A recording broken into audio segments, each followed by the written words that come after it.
I have found that since my time after graduating, after being in school, there is one thing that is always true, be it in elementary school, middle school, high school, college, or even working on a master's degree.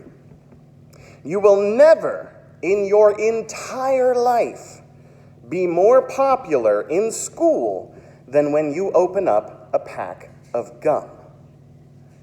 And this is also true in churches. Everyone sort of becomes acute to the sounds of gum or mints or whatever, and instantaneously heads turn, and people will come to you and ask for candy or gum. Kids in church especially are smart and figure out very quickly who to sit next to based on the type of candy that people have. Well, if you want mints, you have to sit over here. Well, if you want chocolate, you have to sit over here. Back in the back, that's where all the gum is. This is because people will share candy out of the goodness of their hearts, because they have it, and they are more apt to share just because, well, they want to. And this is because, as children, there is one simple rule that has been taught to us over and over again. Big Bird, Barney, Mr. Rogers, they have all harped on the same lesson over and over and over again our entire childhood. Sharing means caring. Because we care, we share. It's really simple when you think about it. If you have something, especially if you have something in abundance, then because we care about people, we will share. And this is, in fact, the root cause of hospitality. Hospitality is all about sharing. It's all about sharing what you have with someone who is in need of something. Now, hospitality is incredibly important, but it's even more so important in the Old Testament. See, hospitality was something that was more than just being nice. Hospitality, especially, again, in the Old Testament, is a social contract. You are hospitable to people because God has blessed you. There are laws that state, because I know from my ancestors what it was like to be without, because I was a wandering Arminian, as the text says, I will care for others. You're hospitable because God has blessed you. The stranger in the land, the person who comes to you for respite, who is looking for something, because of this, and because you know what it's like to be without, and because you see these people without, and because you have things, you are under a moral obligation to care for those people. Even if they have no means to care for themselves, the morally right thing to do is to care for them. This is why Abraham goes so far out of his way when the visitors show up, to show the love and to care for these people.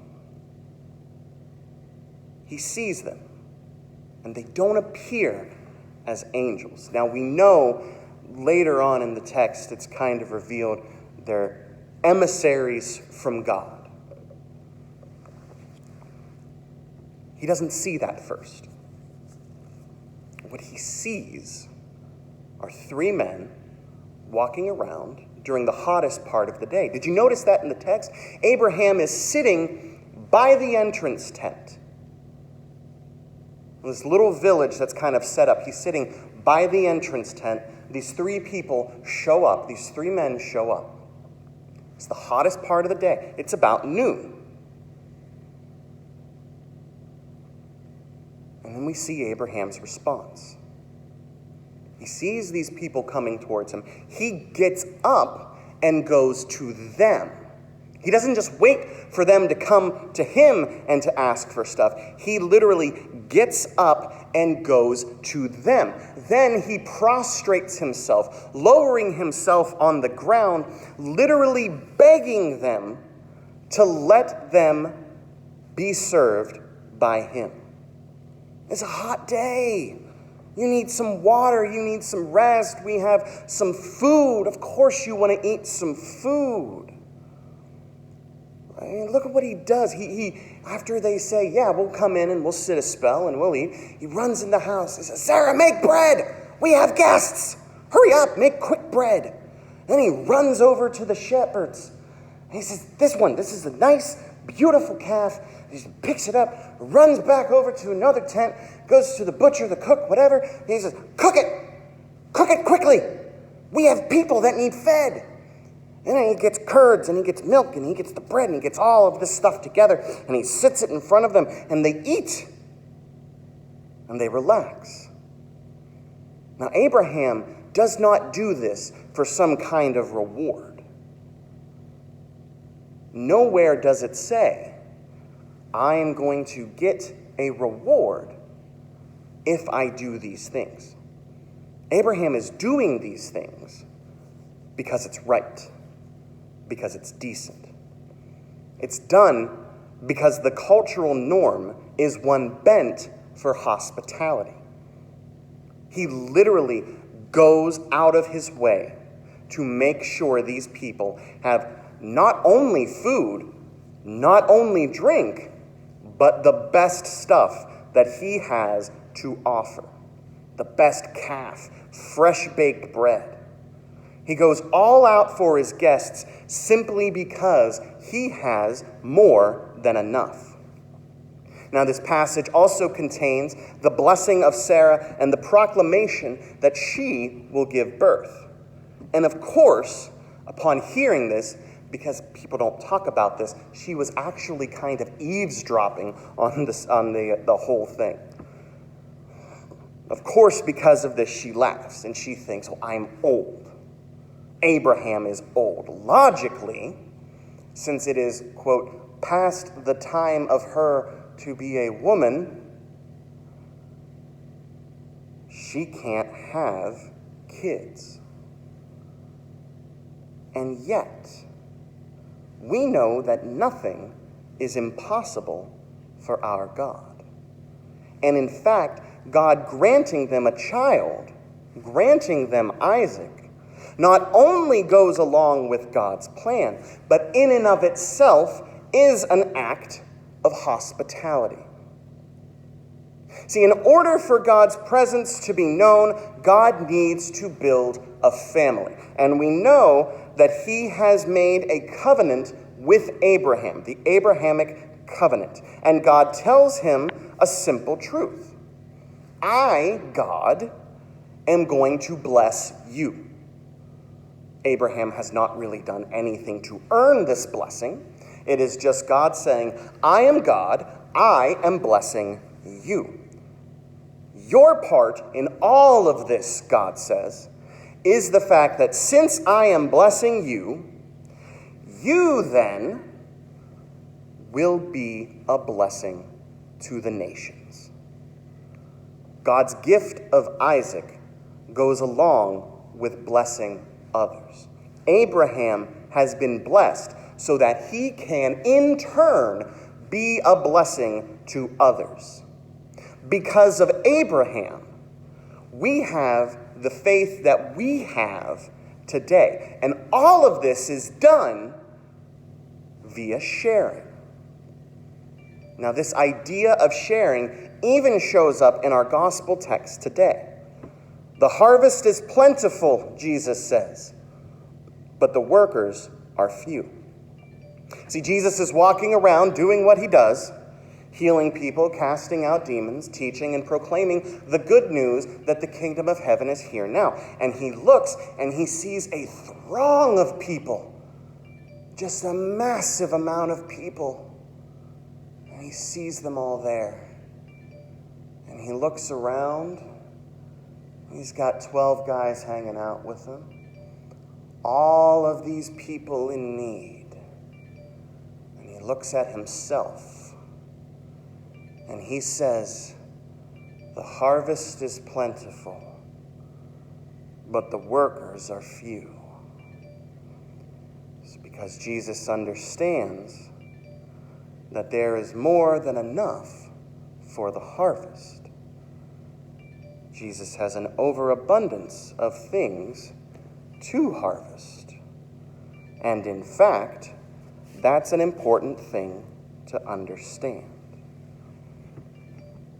It's not that there isn't enough of a harvest.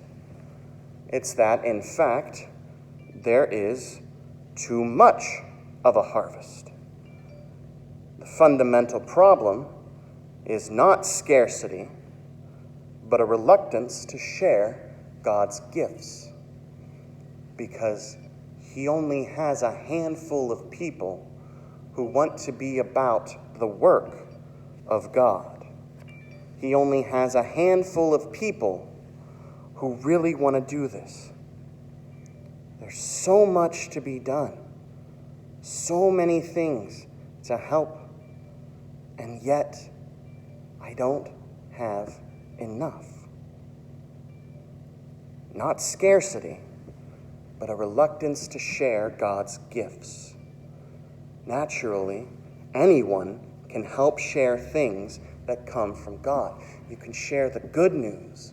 You can share your talents. All of these things that you can share. And we don't. So naturally, in response to all of this, Jesus empowers his disciples to go out and to do the work of God. Moved with compassion for those who do not know God, who do not know the healing and saving power of God, Jesus sends his disciples out empowered to make a difference, empowered to make disciples, so that God's love may be shared. And you see, this is actually problematic for us.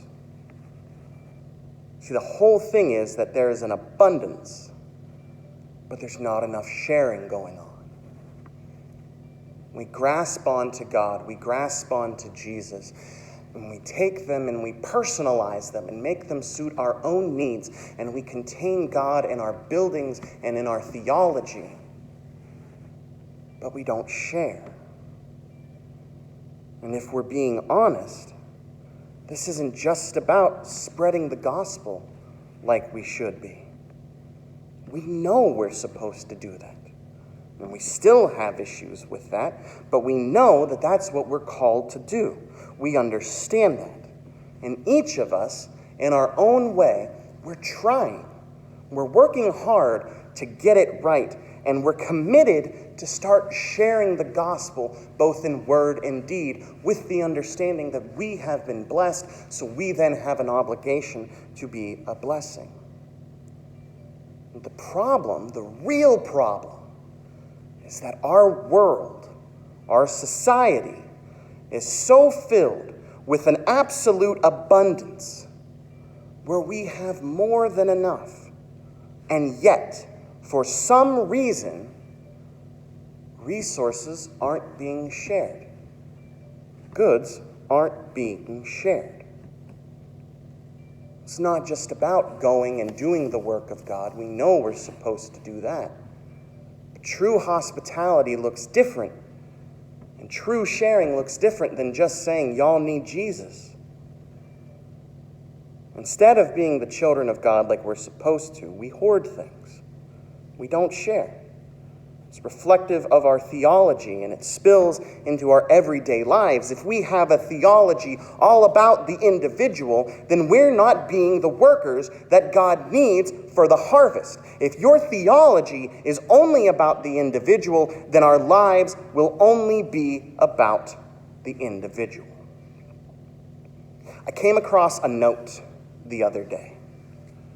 A note in session minutes of our church from 1887, which was, by my math, an incredibly long time ago. There was a vote taken by the session, and the note simply states that a black woman was allowed to take communion at McKemey Memorial Presbyterian Church. Now, why is that important?